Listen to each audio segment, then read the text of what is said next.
दुसरीकडे वेगवेगळे तर्कवितर्क लढवले जात आहेत। कालपर्यंत पवारांवरती टीका करणारे भुजबळ आज थेट सिल्वर ओकवरती जाऊन त्यांची भेट घेत आहेत म्हटल्यानंतर नेमकं काय आहे तर शरद पवार गटातल्या काही नेत्यांकडून म्हटलं जातंय की छगन भुजबळ हे अजित पवार गटामध्ये नाराज आहेत। मात्र नेमकं काय आहे या भेटीमागचं कारण हे आपल्याला थोड्या वेळात कळेलच। या संदर्भात आपण अधिक बोलूयात। राष्ट्रवादी शरदचंद्र पवार पक्षाचे नेते जितेंद्र आव्हाड आपल्या सोबत जोडले गेलेत। आव्हाडजी स्वागत न्यूज 18 लोकमत मध्ये। भुजबळ आलेत पवारांच्या भेटीला, त्याबद्दल काय कल्पना आहे का? मला काही कल्पना नाही, पण ह्या भेटीगाठींबद्दल एवढं आश्चर्य व्यक्त करण्याचंही काही कारण नाही।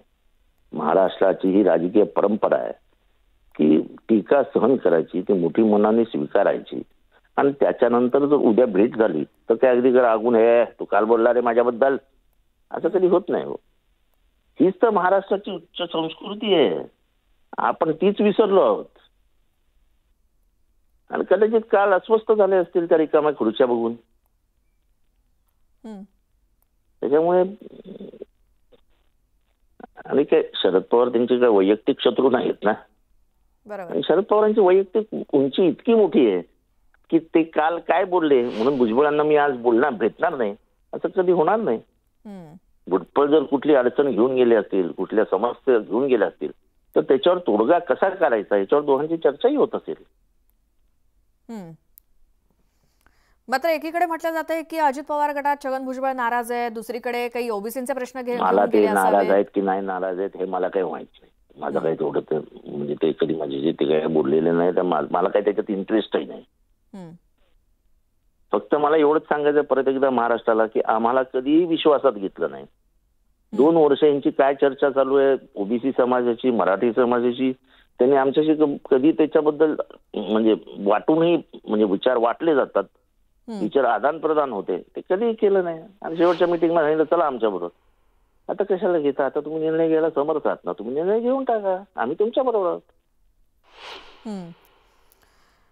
बरोबर आहे। मात्र आव्हाडजी आश्चर्य वाटू नये या भेटीमागचं अगदी बरोबर आहे। मात्र आश्चर्य या गोष्टीसाठी वाटलंय की काल महामेळाव्यामध्ये राष्ट्रवादीच्या पवारांवरती मराठा आरक्षणावरती त्यांनीच टीका केली आणि आज लगेचच भेट म्हणून विचारतोय। टीका करण्याचा लोकशाहीमध्ये त्यांना अधिकार आहे, त्यांनी टीका केली। हा शरद पवारांचा मोठेपणा आहे की आज त्यांनी लगेच भेट स्वीकारली, भेटीची वेळ दिली, आता दोघं चर्चा करत असतील।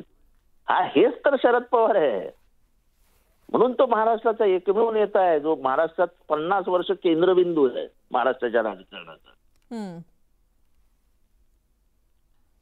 अगदी बरोबर आहे। जितेंद्र आव्हाडजी धन्यवाद, तुम्ही न्यूज 18 लोकमतशी याबद्दल बोललात।